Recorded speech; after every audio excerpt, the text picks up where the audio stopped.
C'est la façon imparable d'en avoir le cœur net.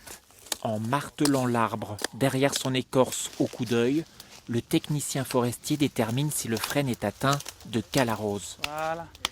Alors James, t'en penses quoi? Donc on vient de remarquer un frêne de 80 calarrhosé, donc plus de houppiers, des nécroses aux pieds. Bon, l'avenir de cet arbre, c'est l'abattage. Celui-ci, il va pas bien celui-là. Il est malade, clairement. Comment le voir? Déjà l'état du houppier. On voit bien qu'il n'y a pratiquement plus de ramure fine. Il est sec en tête. Donc déjà on se dit qu'il va pas bien.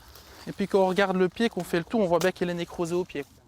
La contamination venue d'Asie, un champignon, est arrivée dans les années 90 en Pologne et depuis 5 ans dans le Grand Est. La calarrhose ne touche que le frêne, qu'il soit jeune ou vieux. Les hivers doux de ces dernières années ne seraient pas étrangers au phénomène. Le problème, c'est qu'il n'existe aucune parade. Il n'y a pas de remède, puisque les produits, tout ce qui est produits chimiques est interdit en forêt. Là, on a affaire à un champignon. Les spores tombent au sol, elles se régénèrent au sol, elles refont des semences qui repartent par le vent et qui vont se refixer de nouveau sur les feuilles de frêne. Donc c'est un cycle sans fin.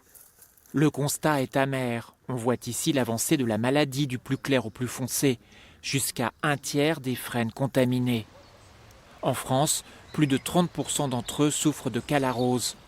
Dans ce laboratoire, on analyse les échantillons prélevés sur le terrain pour tenter de mieux cerner la prolifération du champignon. C'est d'étudier comment le champignon se disperse dans l'air. Donc pour ça, on met des pièges à spores à différents endroits en France, selon le front d'avancée de la maladie, selon l'année. On extrait l'ADN, on amplifie ce qui est de l'ADN de Calara et on dose cet ADN. Ça nous a permis par exemple de montrer qu'on pouvait en capter des spores jusqu'à 100 km en avant du front. Selon les spécialistes, les conséquences de la calarrhose du frêne sont nombreuses et encore difficiles à évaluer. L'impact économique est important parce que ça fait beaucoup de volume de frêne qui partent, mais aussi écologique et social aussi.